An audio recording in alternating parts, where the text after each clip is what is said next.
Sí, vamos a comenzar la clase del día de hoy. Por favor, ayúdenme con sus cámaras. Recuerden para iniciar la clase. Vamos a ver lo que nos corresponde a la clase de fisiología. Bueno, para iniciar la clase de fisiología, vamos a hacerlo hoy con un caso clínico.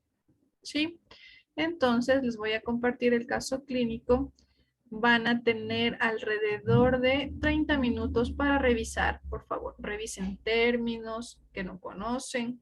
Sí, vamos a hablar de los términos que no conozcan, de cómo estarían los signos normales en este paciente. Y vamos a relacionar en la parte fisiológica. Al final hay unas preguntas, entonces les voy a compartir el caso.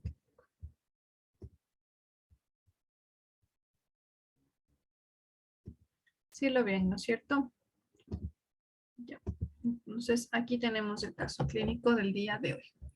Dice, paciente de 82 años de edad, quien refiere como antecedentes de hipertensión con tratamiento con enalapril, 20 miligramos vía oral cada día.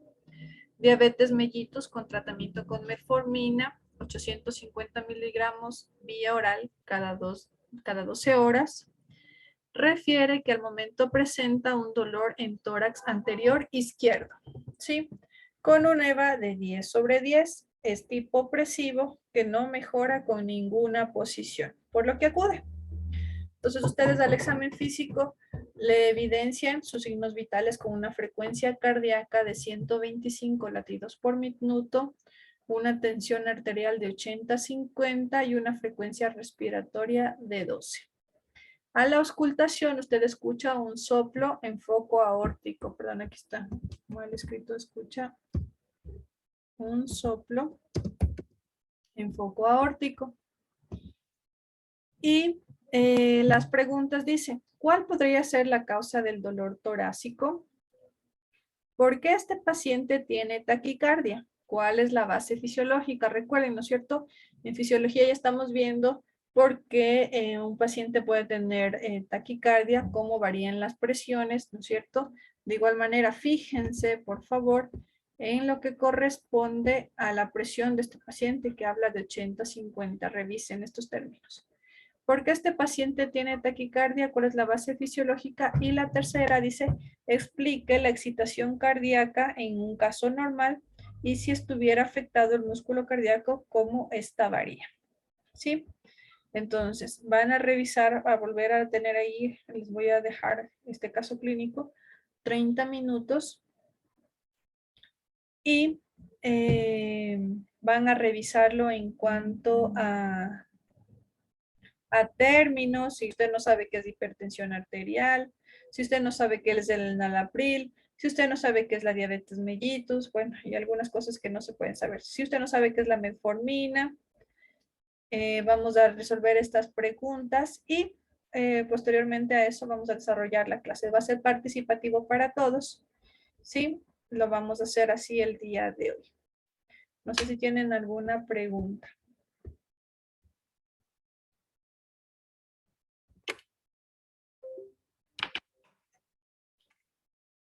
Ok, entonces tenemos 30 minutos y yo estoy aquí al pendiente y son las 10:10, entonces están las 10:40, por favor.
Bueno, les voy a tomar la asistencia ya porque veo que hay alguien que me falta. Creo que no están, ya están todos. Arcos Angélica.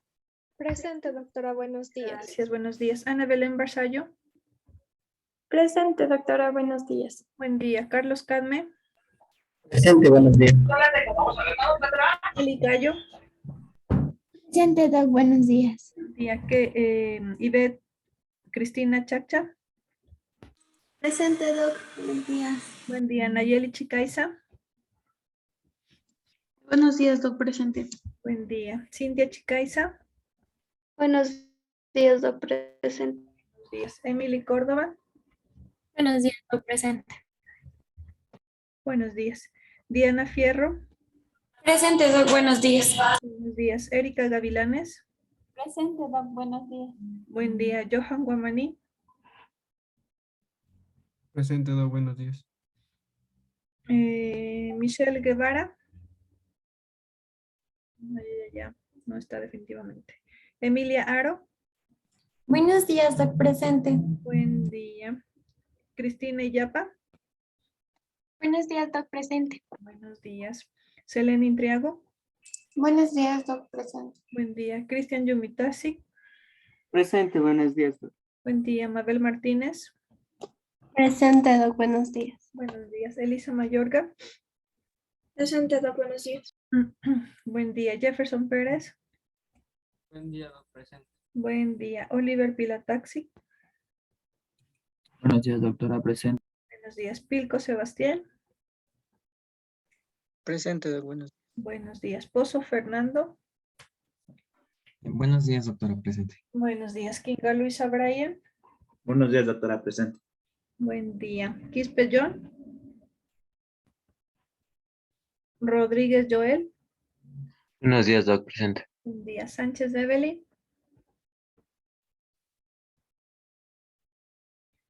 No está Evelyn. Supe Nicole. Doc, Buenos días, Doc, presente. ¿Quién me dijo presente? Doc, perdón que le interrumpí. No creo que funcionaba mi micrófono. Ah, ya, Evelyn. Ya Presente. está. Y Nicole entonces me dijo presente. Sí, Doc. Ok. Brian Tawada. Presente, doctora.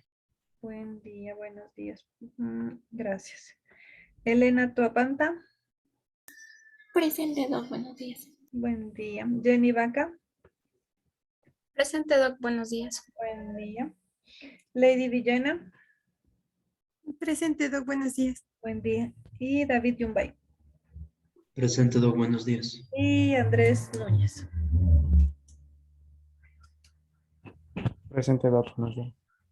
Buenos días. Listo. Entonces, por favor, vayamos terminando. Ya nos quedan 5 minutos para revisar este caso clínico, ¿sí?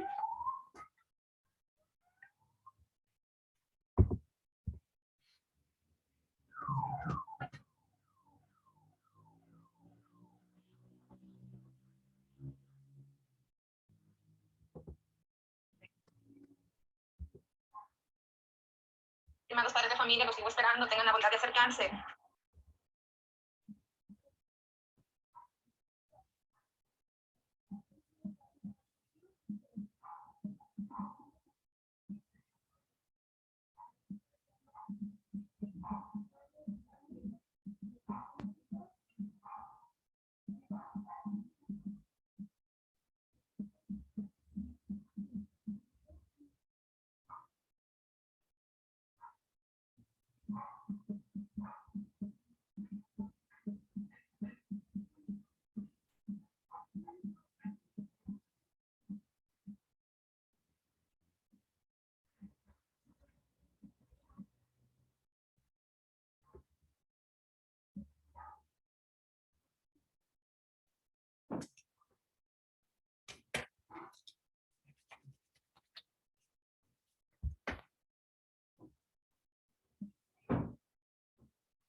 Sí, pase.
Listo. Vamos a iniciar ya. Voy a dejar de compartir la pantalla porque quiero verlos a todos ahí en sus cámaras. Ya, listo. Entonces, habíamos revisado, ¿no es cierto? Tenemos el caso clínico que vamos a comenzar el día de hoy. Para este caso clínico, como les decía, debemos ir saldando dudas. Dentro de las dudas de términos, de escalas, ¿sí? De qué es una enfermedad, de cuánto es lo normal, ¿no es cierto? Que ustedes deben irse familiarizando. Entonces, si dice que es una paciente de 82 años de edad quien refiere como antecedentes hipertensión arterial. ¿Quién sabe qué es hipertensión arterial? ¿Qué es la presión alta o hipertensión arterial?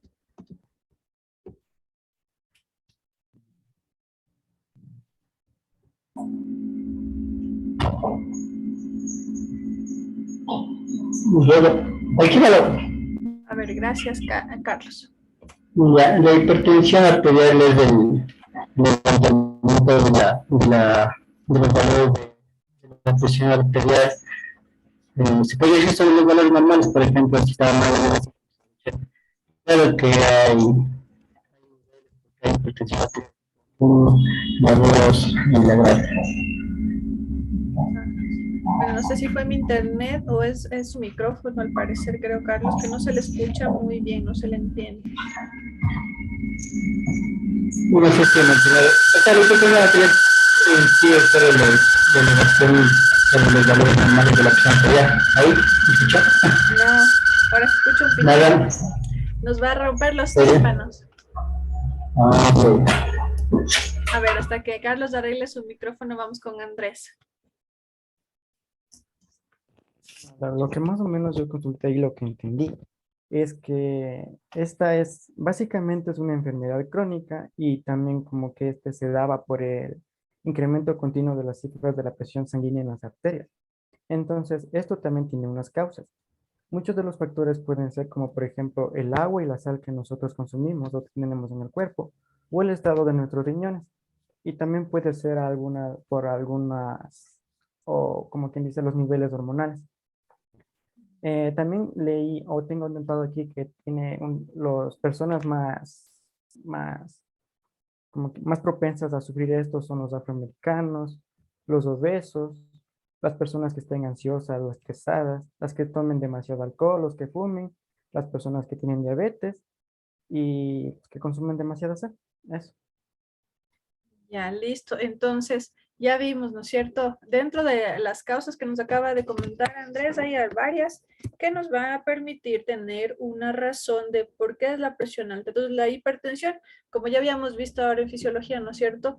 Está dado por las presiones a niveles de los volúmenes, tanto en aurículas como ventrículos. Sí, entonces este paciente, que ya tiene su edad, ¿no es cierto? Tiene 82 años, sufre de hipertensión arterial. ¿Alguien más leyó acerca de hipertensión arterial que aporte a de lo que ya no, aparte de lo que ya nos dijo Andrés? Dígame, Araceli. Que los valores normales son 140 por 90 y si se considera grave cuando está por encima de los 180 latidos por 120. Ya, entonces Araceli nos está dando unos rangos, ¿no es cierto? Para saber los valores normales. Dígame, Selena. También decía que si no se trata a tiempo, esto puede llevar a otras afecciones médicas como enfermedades del corazón, accidentes cerebrovasculares, también decía insuficiencia renal, entre otros. Ya, gracias, Selena. Nayeli. También decía que habían dos tipos de hipertensión, una hipertensión de etapa 1 en la cual la presión sistólica oscila entre los 130 y 139 milímetros de mercurio y una presión diastólica entre los 80 y 89 milímetros de mercurio. En cambio, en la hipertensión de la etapa 2, la presión sistólica estaba entre 140 milímetros de mercurio o superior y en la presión diastólica entre 90 milímetros de mercurio o superior a esto. Ya. Angélica Arcos. Bueno, en cuanto a lo que comentaba mi compañero acerca de que las personas afrodescendientes son más propensas a sufrir de hipertensión, esto viene a ser también por factores genéticos, por factores ambientales y también porque las personas afrodescendientes tienen unos factores que tienden a tener como más sensibilidad a la sal de lo normal. Ya, porque tienen un factor genético que les predispone a estas enfermedades. Entonces, Cristina. Ya, también decía que, bueno, que la presión arterial iba cambiando durante el día. Por ejemplo, cuando toman la presión a una persona, siempre les dicen que se siente unos 10 a 15 minutos antes para que esté calmadito y así tomarle la presión. También decía que esta presión aumentaba cuando hacía frío o cuando estaba a alturas, o sea, se encontraba, por ejemplo, en un volcán así, estaba a mayor altura y era porque como recibía menos oxígeno, el corazón iba más rápido, entonces aumentaba la presión y ya. Listo, gracias Cristina. Entonces ya está Cristina también dándonos una base fisiológica, ¿no es cierto? De por qué el corazón empieza a latir más rápido. Ahora, no sé si ustedes se fijaron, en este caso clínico el paciente tiene una presión de 80-50, ¿no es cierto? Entonces vamos a discutir de eso también, aprovechando que estamos hablando de la hipertensión. Entonces, con esos valores de hipertensión, ¿qué estamos pensando en este paciente? Con esa presión de 80-50, ya nos dijeron algunos de sus compañeros los valores normales. ¿Qué pasa con esa presión? Ya está baja porque ya no estaría en los valores que, o sea, al principio dice que tiene hipertensión y como mencionó nuestros compañeros, era a partir de 140, pero ya abajo está de 60 a 80, entonces se vería como una hipotensión, es decir, debajo de los valores normales del paciente. Sí, ¿no es cierto? Entonces, ahora nos ponemos a pensar, ¿y por qué estará baja la presión en este paciente? Y aparte de eso, ustedes vieron, también tenía una frecuencia cardíaca de 125, ¿no es cierto? Entonces, ahora recordándonos un poco de la base fisiológica que estamos revisando, ¿no es cierto? De excitación del corazón, de la contracción, de los volúmenes, y que algunos de ustedes ya deben ir viendo ir haciendo la tarea que es hasta el día de mañana, ¿no es cierto? Recuerden entonces, ¿por qué el corazón está latiendo muy rápido y la presión también ha bajado? ¿Qué pueden sacar de esa conclusión? A ver, Carlos. Ahí me escucha, no sé si me escucha. Ya se escucha. Ahí está bien. Ya, yo entiendo Solo la que, que, por ejemplo, solo Carlos, que la fiesta que está al lado tiene que decir que por favor bajen el volumen, que ustedes estén en clases de fisiología. es el gas, ya me empiezo a cantar la canción del gas de Quito. Ok. Vamos, Carlos. Bravo, yo le entiendo, por ejemplo, este paciente de hipertensión, ¿no es cierto? Se maneja presiones altas para mantener los órganos vitales. Entonces, ahorita, como tiene está hipotenso, el corazón que se trata de compensar esto, la tiene más rápido para que por eso tiene la taquicardia. Y bueno, o sea, ya en conclusión, yo podría decir que el dolor torácico que tiene el paciente es porque se puede decir que se está impactando debido a que el corazón cuando empieza a bombear más rápido hay un esfuerzo muscular más alto, pues hay que ponerse vascular y entonces empieza el dolor. Listo, gracias Carlos por su aporte. Ahora sí ya lo escuchamos mejor, pero aún hay un poco de interferencia. Dígame, Nayeli. Puede ser porque debido a los latidos rápidos del corazón, o sea, hay menos tiempo de que el corazón se pueda llenar, que los ventrículos se puedan llenar. Ya, muy bien, Nayeli. Entonces, vamos a recordar la base fisiológica, ¿no es cierto? Entonces, ahí es lo que teníamos en la ley de Frank-Starling, de mayor excitación, en la fase de llenado, ¿no es cierto? Algo está pasando en la fase de llenado. No sabemos si el corazón también está sufriendo un infarto, que ya nos dijo Carlos. Entonces, si este paciente está sufriendo un infarto, tiene una lesión, ¿qué es un infarto? Por cierto.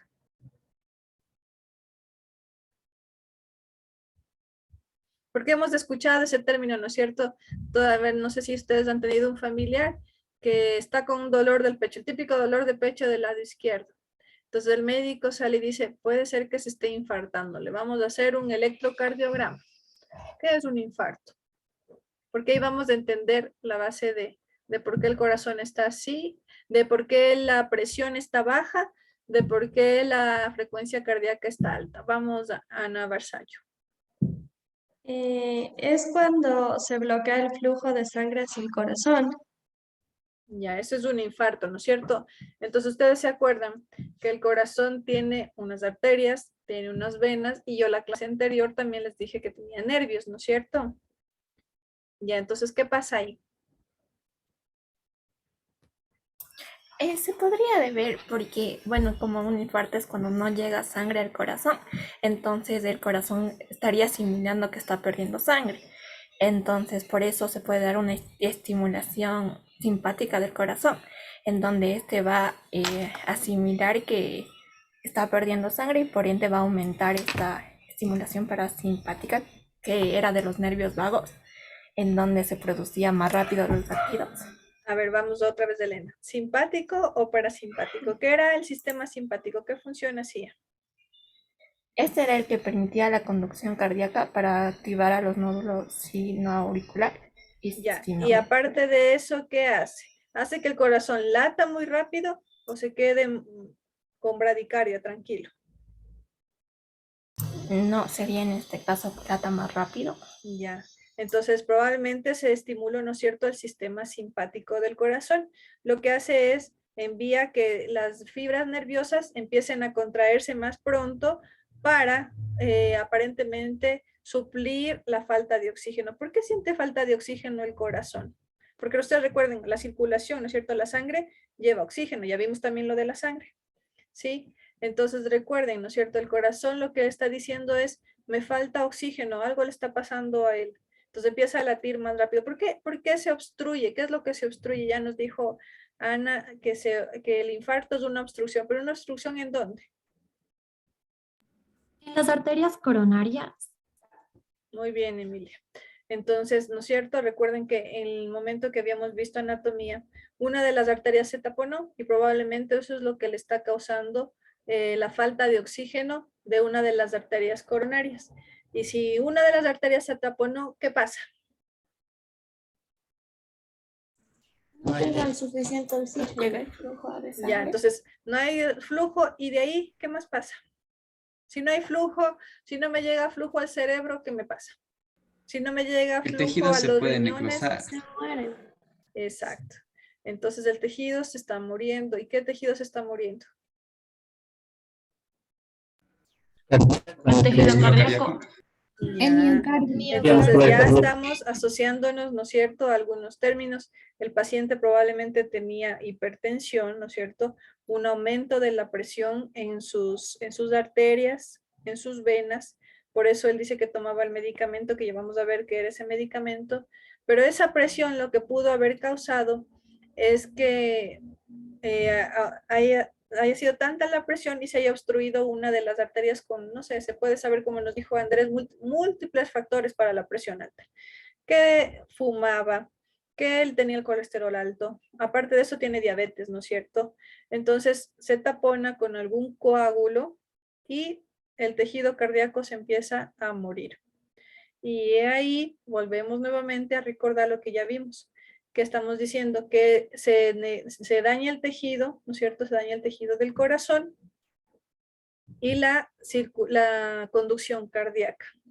Entonces, vamos ya de esa premisa y vamos a ir viendo que debe haber un factor que dañe el músculo cardíaco para que la conducción cardíaca también se vea afectada, ¿no es cierto? Entonces ya vamos a ir entrándonos en eso, pero vamos a regresar a lo de la hipertensión arterial. El paciente, en el caso clínico, dice que tomaba enalapril 20 miligramos cada día. Ustedes sí saben qué es el enalapril. ¿Quién investigó qué es el enalapril? Vamos, Ana. Puede usar de... ¿Ahí me escucha, Doc? Sí. Sí, yo investigué que el enalapril era un inhibidor de la enzima convertidora de la angiotensina.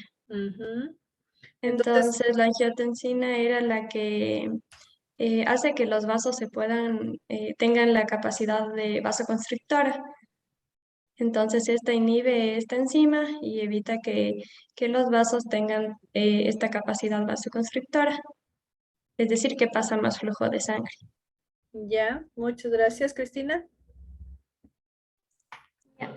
También decía que, o sea, que este medicamento en sí no le cura la insuficiencia cardíaca, porque también se utiliza para la insuficiencia cardíaca, ni le cura para que tenga la presión normal, sino que, o sea, es como que le ayuda a que controle. Entonces el paciente decía que debe seguir tomando y seguir tomando. Y en el caso de que la presión no llegue a ser controlada, debería aumentar la dosis del medicamento.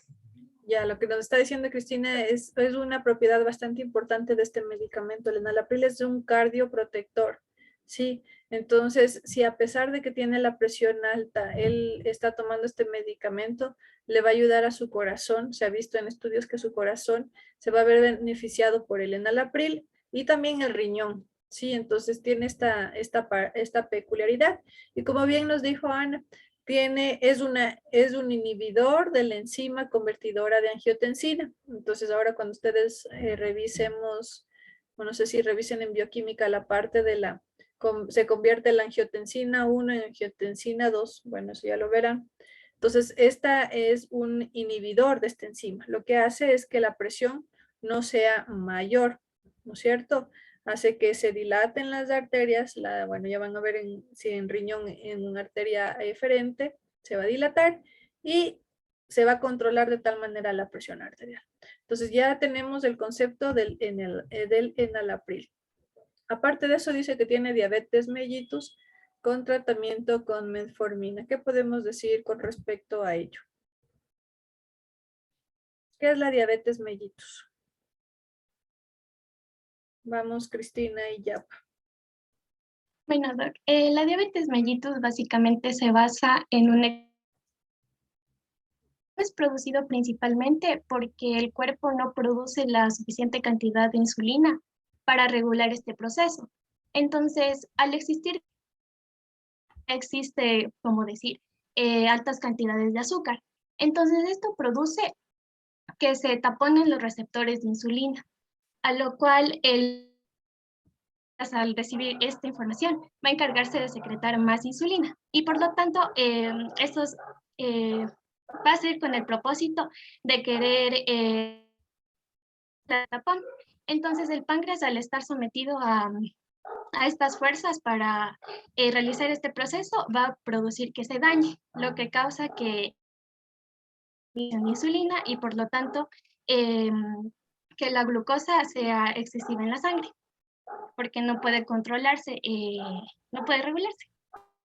Ya, listo, gracias Cristina. Entonces, está bien, ¿no es cierto? La diabetes, ya van a ver posteriormente con más detalle, pero para tener una idea, la diabetes es una enfermedad igual que es adquirida y esta puede ser por el déficit de la producción del páncreas de la insulina, como bien nos dijo su compañera. Entonces, al tener este déficit de insulina, lo que va a ocurrir es que la persona no va a tener las llaves que abra las células para que ingrese la glucosa a las células. Entonces, este paciente, aparte de eso, tiene mucha azúcar en su sangre, tiene la presión alta, tiene diabetes, ¿no es cierto? Mucha glucosa en su sangre. Son factores que van sumando y aparte de eso ahora viene con su dolor precordial. Entonces, la idea de un infarto no es descabellada, ¿no es cierto? En este paciente. Vamos a continuar con el caso habiendo en el término de la metformina. Bueno, la metformina es un medicamento que se utiliza para la diabetes mellitus y este es bastante, la dosis que él está tomando es adecuada. Eso también deben ustedes fijarse en los casos clínicos, si la dosis que está tomando el medicamento está bien, no está muy baja, está muy alta, sí, pero para hacerles el cuento más corto en este, sí está adecuada la dosis. Dice, refiere que al momento presenta un dolor en tórax anterior izquierdo con un EVA de 10/10. ¿Qué es el EVA?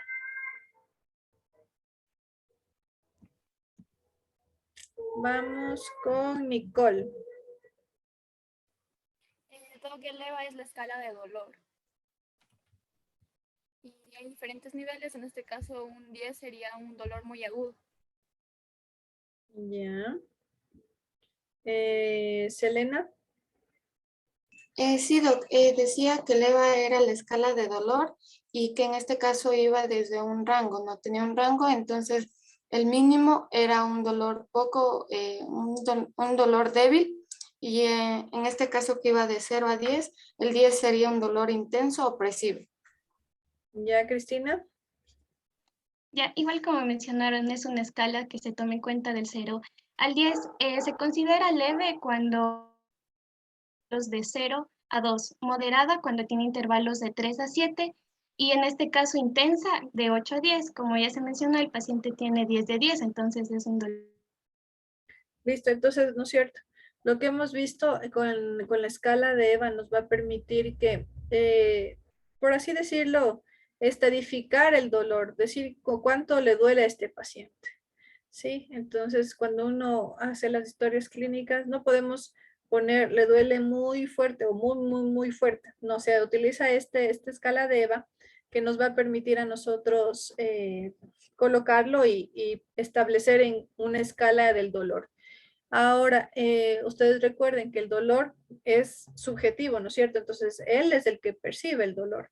Y por eso es que lo manejamos de esta forma en esta escala. Entonces, ya sabemos que el paciente tiene hipertensión, tiene diabetes, tiene su tratamiento y al momento está con un dolor torácico anterior izquierdo. Ya, entonces ahora vamos de regreso un poco de anatomía. ¿Cuáles son las estructuras que causan dolor torácico izquierdo?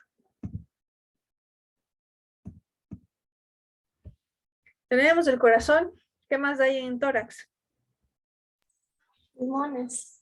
Ya, puede haber dolor del pulmón. ¿Qué más? Deben por lo menos unas 10 estructuras.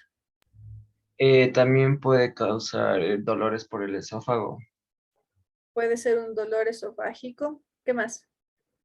La aorta. La aorta puede dar un dolor torácico, ¿no es cierto? En el caso de la aorta, ¿pero qué pasa con la aorta? Puede dar es una disección de la aorta. Ustedes deben haber escuchado ese término. Significa que la aorta está muy dilatada, muy grande y se puede haber roto en una de sus partes y eso puede causar un dolor. ¿Otro? ¿Otra estructura en tórax anterior? Recuerden, hay vasos, Las hay costillas. nervios, ya las costillas. ¿Qué más?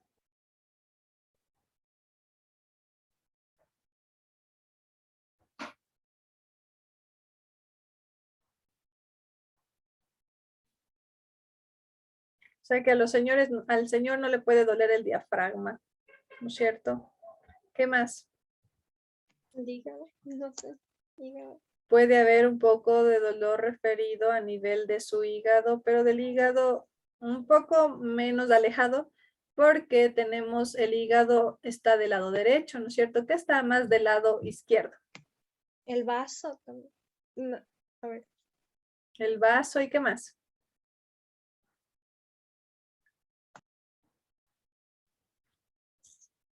¿Todavía no están viendo eso en anatomía, tubo digestivo? Bueno, falta un poco de estómago, ¿no es cierto? También recuerden que el estómago puede tener su base fisiológica y las arterias que ustedes ya nos nombraron. Entonces, ya estamos pensando en algunas cosas que este señor puede causar el dolor. Pero claro, obviamente, como estamos en la clase de fisiología, de bombeo cardíaco, de ciclo cardíaco, de excitación cardíaca, entonces lo que a este paciente le está ocurriendo es un infarto. Entonces ya vamos a ver cómo al momento en que llega a su clínica, ustedes le atienden, le toman sus signos, ya discutimos acerca de los signos vitales, ¿no es cierto? Que estaba taquicárdico porque está aumentada la estimulación simpática a nivel del nódulo auriculoventricular, que ya vamos a ver dónde se encuentra el nódulo auriculoventricular, ¿no es cierto? Y eso está haciendo que las fases de llenado, ¿no es cierto? La fase de eyección sea menor y la presión esté baja, ¿no es cierto? Está baja porque de 80 a 50 ya eso es una hipotensión. En este caso, como ustedes bien dijeron, no es por pérdida de sangre. El paciente no está perdiendo sangre, pero lo que está perdiendo es su bomba cardíaca, que es la base de todo, de toda la vida. ¿Ya?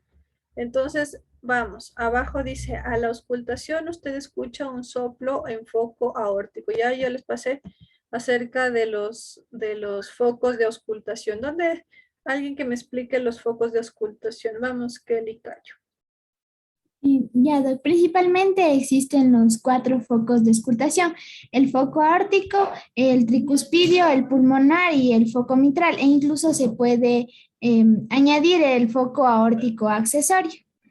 Como en el caso se presenta que es la auscultación del foco aórtico, este se va a encontrar entre el segundo espacio intercostal, en la línea paraesternal derecha, y aquí podemos auscultar la aorta descendente. Ya, entonces este paciente tiene un soplo a nivel de foco aórtico y ahora quiero saber dónde se escuchan los demás focos. Ya nos dijo Kelly que el uno se escucha a nivel de la línea paraesternal en el segundo espacio. El otro foco pulmonar.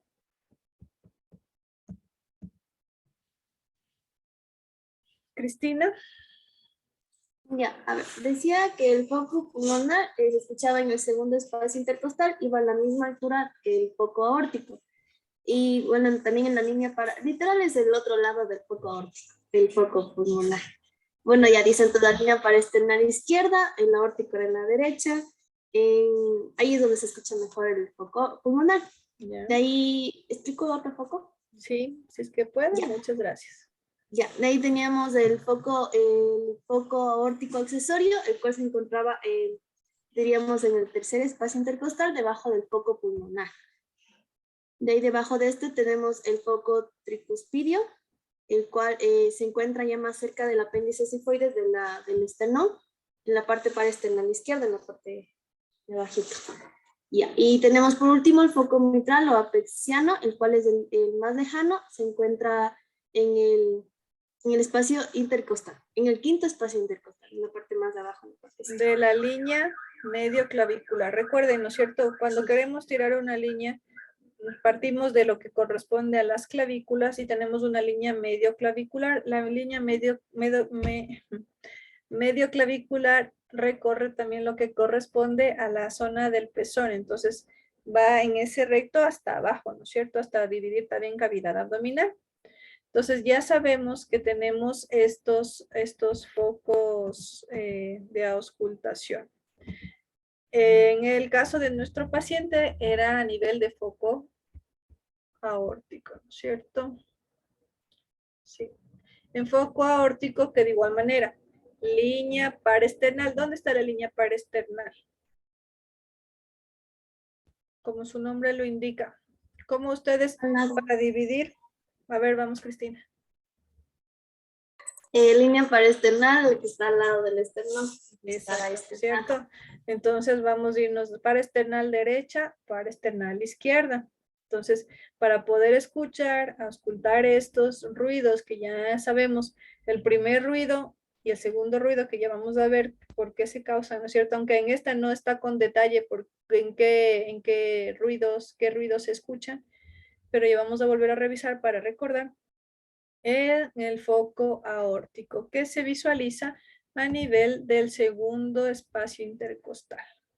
¿Ya? Entonces, ¿alguien me puede recordar de cómo está dado el primer ruido en el típico loop, loop, cuando escuchamos, auscultamos del corazón? Jefferson.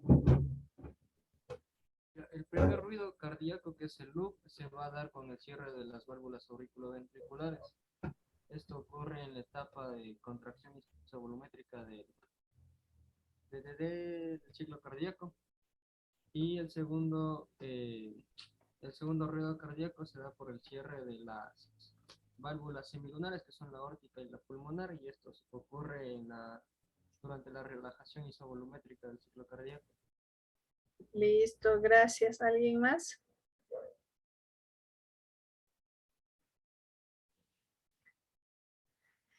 ¿Y el segundo ruido?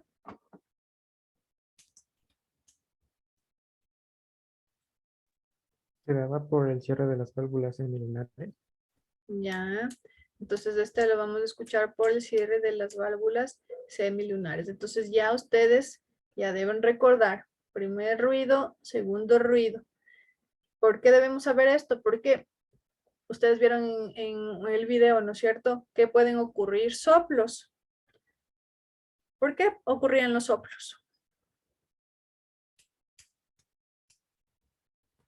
¿Qué era un soplo, Kelly? Puede darse por la estenosis de la arteria aorta, en este caso porque existe un estrechamiento. Entonces, por ejemplo, en este soplo del foco aórtico puede haber un soplo supraventricular o un ventricular. El supraventricular va a ser cuando estas ondas van a ser como que muy seguidas y van a tener, bueno, en los cuadritos esos del electrocardiograma van a estar máximo creo que un cuadro. En cuanto a la ventricular, van a estar alrededor de 3 cuadros y van a estar más separadas las ondas. Y principalmente se daba porque estas ondas van a tener, este soplo se va a escuchar como que en electrocardiograma se va a ver como una forma romboidal. Y ya, Kelly. Lo que usted nos está diciendo, bueno, ya vamos a ir viendo que el momento de un soplo puede ser en diferentes lugares, ¿no es cierto? En el video nos decía que puede ser proto, meso, tele, ¿no es cierto? Es de acuerdo en dónde se encuentre, en qué parte de la fase del llenado se encuentre el soplo, ¿sí? Pero bueno, vamos a ir ahondando más en ese tema. Entonces ya lo que debemos saber en este momento es que el primer ruido se produce por el cierre de las válvulas. Ya no, Jefferson. Por el cierre de las... Ya. Y el segundo ruido por el cierre de las válvulas semilunares o de la aorta y de la pulmonar, ¿no es cierto? Entonces eso, por favor, eso ya deben ustedes saberlo de contar. Una vez que sabemos que el paciente tiene un soplo, probablemente, bueno, fue un hallazgo fortuito en el examen físico, o puede ser la causa de que luego de que tuvo el infarto, el corazón está teniendo una falla cardíaca, ¿no es cierto? Ustedes recuerden, una falla cardíaca significa que algo dentro del corazón no está yendo bien. Entonces, vamos con la interrogante, ya vimos la interrogante número 1, que de cuál podría ser la causa del dolor torácico, ¿no es cierto? Ya nos habló Carlos inicialmente del dolor con un infarto, y además ya dimos otras estructuras que pueden dar su dolor torácico izquierdo. La segunda pregunta, ¿por qué este paciente tiene taquicardia? ¿Cuál es la base fisiológica? Ya dijimos algo de esto. Volvamos a retomar este tema. ¿Por qué este paciente tiene taquicardia?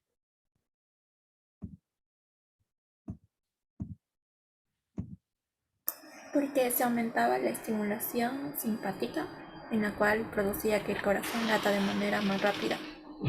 Ya, muy bien, ¿no es cierto? Entonces ya recordamos que al tener un aumento de la estimulación simpática, si recuerdan, les voy a compartir el gráfico para que ustedes vean que el corazón también tiene nervios, ¿no es cierto? Aquí está. Entonces, recuerden aquí, tenemos el corazón y sus nervios. El nervio vago, como ustedes ven, va hacia el nódulo sinoauricular, y también tenemos nervios simpáticos, la cadena simpática. Todo esto está hacia el nódulo sinoauricular. Recuerden, este nódulo sinoauricular, ¿dónde se encuentra localizado? ¿Mm?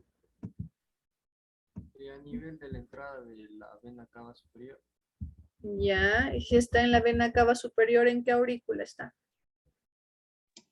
Derecha. Muy bien. Entonces recordemos, ¿no es cierto? Está dentro de la aurícula derecha, como se ve aquí en el gráfico.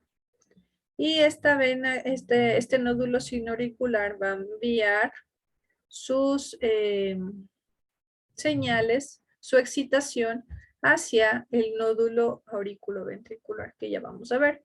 Entonces, en la cuestión que estamos revisando del caso clínico, déjenme que les deje de compartir, dentro de la base fisiológica de la taquicardia, podemos decir que este paciente tiene una estimulación debido a que está sufriendo un infarto con hipotensión y con taquicardia.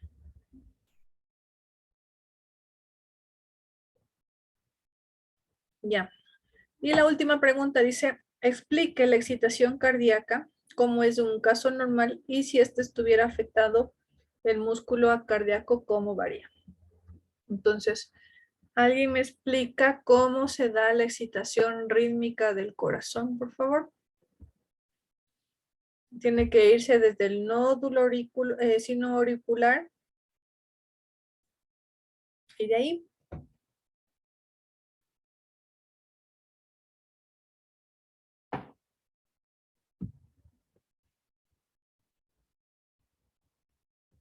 Nayeli. No sé si estoy viendo, pero si estoy mal me corrige. Claro, El nódulo sinusal iba a ser el marcapasos y este iba a enviar señales a la aurícula izquierda a través de el haz de Bajwan, y también iba a enviar señales al nódulo auriculoventricular a través de vías internodulares. Y este nódulo auriculoventricular iba a dar lugar al haz de His, y este iba a dar dos ramas, una rama izquierda y una rama derecha, que este iba a dar lugar a las fibras de Purkinje, y que estas fibras de Purkinje hacía que el corazón se contraiga. Ya. ¿Alguien más quiere acotar algo de lo que nos dijo Nayeli? Sebastián. Sí, yo había visto que existe un retraso de 0,01 segundos, me parece, en el paso de la conducción eléctrica desde el nodo sinoauricular al nodo atrioventricular. Y esto se debe a que las aurículas, como los ventrículos. Creo que se le fue un poco el internet a Sebastián porque lo escucho un poco entrecortado. ¿Qué tal si mejor apaga su cámara y nos habla, porque creo que se corta el internet? Otra vez, ¿nos puede Sí, ahorita repetir, me por salió. favor, Sebastián? ¿Ahorita me escucha? Sí, ahora sí ya lo escuchamos mejor. Ya, lo que decía es que había visto que existe un retraso de 0,1 segundos en el paso de la conducción del nodo sinoauricular al nodo atrioventricular. Y esto eh, produce o hace que las aurículas no se contraigan al mismo tiempo que los ventrículos. Ya, muy bien, gracias Sebastián. Angélica me parece que estaba levantando su mano, ya lo bajé. Bueno, para complementar un poco con la información que dijo mi compañera Nayeli. Bueno, que en cuanto a los haces izquierdo y derecho de las fibras de Purkinje, estas van a conducir el impulso cardíaco a todas las zonas de los ventrículos y el haz auriculoventricular al- a las aurículas. Ya, sí, a veces es un poco confuso hasta volvernos a familiarizar. Pero bueno, les voy a presentar el gráfico que no nos debemos olvidar. Aquí está. Entonces, fíjense, estamos hablando, ¿sí? De la excitación rítmica del corazón. Estamos, como siempre les digo, la parte normal, ¿sí? Entonces, ¿qué va a ocurrir? Primero, va a generarse impulsos eléctricos, ¿sí? Por eso es que nosotros podemos en el electrocardiograma ver esta actividad del corazón, ¿sí? No sé si ustedes se han familiarizado con el electrocardiograma que ya vimos, ¿no es cierto?, en el gráfico del ciclo cardíaco, que tiene sus ondas. Entonces, estas ondas, cada una de ellas tiene su razón de ser, ¿sí? Entonces, vamos a ver por qué. Ya vimos también cuando intentamos y cuando hicimos la revisión del ciclo cardíaco. Genera impulsos eléctricos rítmicos para iniciar la contracción rítmica del músculo cardíaco y segundo, conduce estos estímulos rápidamente del corazón. Entonces, esa es la función de la excitación rítmica del corazón. Entonces, aquí es lo que nos hablaban, ¿no es cierto? Miren, aquí pueden ustedes ver el nódulo sinoauricular o sinoatrial y en los textos van a encontrar con la sigla SA, ¿sí? Y este, como nos decía nuestra compañera, ¿no es cierto? Tiene un haz de Pacman que va a ir hacia la zona de la aurícula izquierda y también se va a comunicar, todo es aquí, miren, está su comunicado. Tiene un nódulo atrioventricular o auriculoventricular que por el tabique interventricular que ustedes ven aquí, va a tener sus ramificaciones. Una va a ir hacia el lado derecho y la otra va a ir hacia el lado izquierdo. Entonces así se comunica esto. Pero claro, entonces es lo que nos decía Sebastián. De aquí hasta que pase el impulso eléctrico, de aquí a acá no va a ser lo mismo, ¿no es cierto? El nódulo sinoauricular envía la excitación y no va a hacer en el mismo tiempo hasta que pase hacia el nódulo atrioventricular. Y tampoco va a ser el mismo tiempo hasta que esto vaya a la zona de los ventrículos, ¿sí? Entonces, esta es el sistema eléctrico del corazón y lo que nosotros vemos en el electrocardiograma, ¿sí? Entonces, eso es lo normal. ¿Cómo sería si algo no se ve normal como les mostré, como era en el caso clínico? En el caso clínico que nos decían, cómo es la excitación cardíaca normal del corazón y si ésta se estuviera afectado el músculo cardíaco, ¿cómo estaría? ¿Cómo se les ocurre? ¿Qué creen ustedes que va a pasar? Si no hay el impulso hacia este lado, ¿qué va a pasar? Porque recuerden que el paciente se está infartando, ¿no es cierto?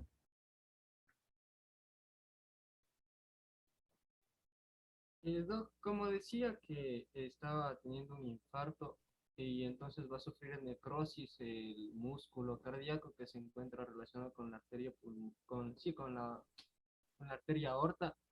Entonces, cuando el impulso cardíaco pasa del nódulo sinoauricular, este también tiene un cierto grado de importancia el músculo cardíaco, ya que se da una difusión por la contracción de este mismo entre las aurículas y después de las aurículas pasa a lo que sería el nódulo, el atrio ventricular o aurículo ventricular. Entonces, como el músculo cardíaco de las aurículas ya tiene ciertos problemas o no se está contrayendo, no permite esta fluidez del impulso y por lo tanto no se va a difundir el impulso hacia el nódulo auriculoventricular. Muy bien, Jefferson. No sé si entendieron lo que él dijo. A ver, alguien más para ver si estamos entendiendo. Alguien más que nos explique qué pasa si no hay la excitación normal del nódulo sinusal o del nódulo sinoauricular. ¿No es cierto? El paciente se está infartando y supongamos que se está dañando parte del ventrículo, que es lo que nos dijo Jefferson. Entonces, una parte del ventrículo se está dañando, no le está llegando oxígeno, el paciente sigue con mucho dolor. Lamentablemente vivía aquí por aquí donde en Ceballos, pero por adentro en Ceballos. Y no hasta llegar al centro de salud, nadie le puede socorrer, porque solo en Quito se hace la permeabilización de la arteria. Entonces el músculo ya se está muriendo. Ustedes le van a hacer el electrocardiograma. ¿Qué van a ver en el electrocardiograma de un paciente infartado?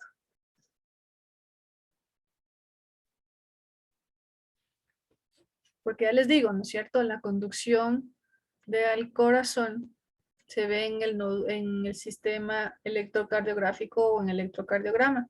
Entonces, ¿qué va a pasar? Ya nos dijo Jefferson. La mayoría de veces. La mayoría de veces, perdón. De un paciente con infarto se ve un supernivel en el otro. Pueden haber variaciones, entonces ahí se van a ver las variaciones en el electrocardiograma, que es lo que dijimos, ¿no es cierto? Pero entonces lo que va a pasar es eso, que no va a transmitirse, ya también se va a morir si es que es de las de His de la rama izquierda o de la rama derecha, también se va a morir porque no tiene oxígeno, ¿sí? Entonces todo le va a afectar a su ventrículo y ya cuando nosotros le hagamos el electrocardiograma, ya no se va a ver las ondas que marca cuando se contrae el ventrículo, que ya vamos a ver qué ondas son las que ocurre con eso, ¿sí? Entonces vamos a ver un poco de lo que nos corresponde al nódulo sinoauricular. ¿Por qué es tan importante este nódulo sinoauricular? Les voy a compartir nuevamente. Entonces miren aquí tenemos, ¿no es cierto?, el nódulo sinoauricular. Ya no se van a olvidar que va a ser el principal agente, por así decirlo, de la transmisión de la excitación del corazón. Y como ustedes ven aquí, ¿no es cierto?, tiene la característica de que es una banda, aquí les había colocado en esta diapositiva, que dice que es un nódulo que mide 3 milímetros de ancho, 15 milímetros de longitud y 1 milímetro de grosor. Entonces se pueden imaginar lo chiquitito que es este sistema que se encuentra aquí a nivel de la aurícula derecha. ¿Sí? Y esto va a permitir que una vez que le llegue la vía de la contracción, ¿no es cierto?, se excite o ocurre la excitación, envíe a través de sus ramas que tiene, porque estas van a estar a nivel de la aurícula derecha, hacia el nódulo atrioventricular. Y de esa forma va a hacer que sea rítmico. Entonces de le envía los impulsos acá, el nódulo sinoauricular envía sus impulsos al nódulo auriculoventricular y va por el haz de His y sus ramas. ¿Sí? Entonces, miren, ese nódulo es tan pequeñito que lo que hace es la autoexcitación. Entonces, ya ustedes van a entender por qué la base fisiológica de cuando un paciente de haber escuchado que tiene una arritmia cardíaca. ¿Qué creen ustedes que pasa ahí en ese nódulo sinoauricular? En una arritmia cardíaca. Entonces el paciente, supongamos que este paciente ya después está con mucho dolor y ahora tiene una arritmia cardíaca, porque todo es un ritmo. Nuevamente, vuelvan a revisar cómo ocurre ese ritmo cardíaco.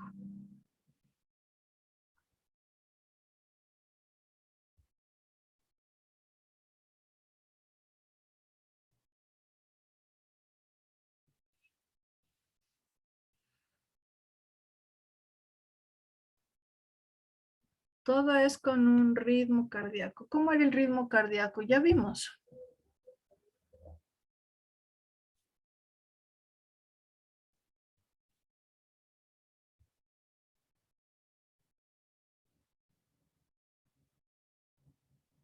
Nadie se anima a saber cómo era el ritmo cardíaco. ¿Cómo es? Entonces, si no le conocen como ritmo cardíaco, ¿cómo es el ciclo cardíaco?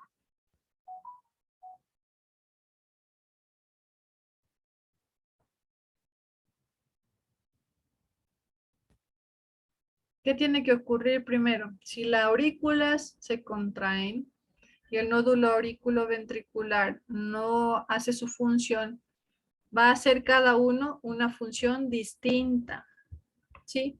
Puede ocurrir, como ustedes ven aquí en el gráfico, nuevamente les vuelvo a mostrar. Miren, tenemos el nódulo sinusal y el nódulo auriculoventricular. Entonces, si para mala suerte este nódulo quiere empezar a hacer su excitación directamente hacia el atrio, hacia el nódulo auriculoventricular, pero este nódulo auriculoventricular, por alguna situación, algún proceso infeccioso, tal vez se taponó una de sus arterias y ya no le llegan las señales, cada uno va a latir de manera indistinta, ¿sí? Ya vamos a ver cómo es la ritmicidad de esto. Tiene que ser todo en orden para que esta actividad eléctrica del corazón funcione. ¿Sí? Recuerden, vuelvan a revisar esto.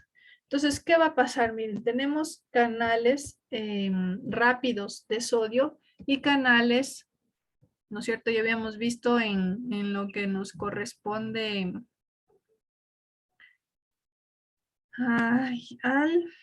la ritmicidad del corazón. Habíamos visto que tenemos varios canales que nos van a permitir, ¿no es cierto?, desencadenar el potencial de membrana. Entonces, aquí pueden visualizar que van a haber canales rápidos de sodio, canales de calcio de tipo L, que son los canales lentos, y los canales de potasio. Entonces, ¿qué va a ocurrir? Que el nódulo va a enviar su excitación, ¿no es cierto? ¿Y qué va a ocurrir? Que también se van a abrir los canales rápidos de sodio para la excitación del músculo cardíaco. No se olviden esto. Los canales rápidos de sodio, ¿qué hacían? Despolarizan la membrana. Y después, ¿qué función tienen los canales lentos de sodio? ¿Cómo se marca en el gráfico? Yo ya les había mostrado. O al contrario, porque es forma... Dígame, Jefferson, no escucho bien. Se forma la meseta por la apertura de los canales lentos de sodio, potasio, de calcio, sodio. Muy bien. Entonces, primero se despolariza por los canales rápidos de calcio, perdón. Y de ahí se va a formar la meseta por los canales lentos, ¿no es cierto? Y de ahí, nuevamente, ¿por qué ocurren los canales de potasio? ¿Qué hacen los canales de potasio? Deben revisar antes de la clase. repolarización. Ya, gracias, Kelly. Debemos revisar los temas antes para poder entender, porque miren, hoy vamos a hacer de esta temática, en esta forma la clase, ¿sí? Porque yo me dedico a exponerles y no los veo a ustedes, no interactúan, no sé si entienden, pues lo vamos a hacer más interactivo para que ustedes también participen. Entonces, para que participen necesito que lean el tema que viene, que estamos revisando en este momento, que es de la excitación cardíaca, ¿sí? El día de mañana, como habíamos visto, vamos a revisar lo que corresponde a sus trabajos, ¿sí? Pero no nos vamos a pasar toda la hora en eso. Bueno, a veces esa hora pasa tan rápido que vamos a ver eso. Pero vamos a revisar, por favor, revisen en su texto de Guyton la autoexcitación de las fibras del nódulo sinusal y cómo se transmiten las vías de transmisión. Entonces ahí está lo que nos decía Sebastián, que él veía que había un retraso en la conducción desde el nódulo sinoauricular hacia la región del nódulo auriculoventricular.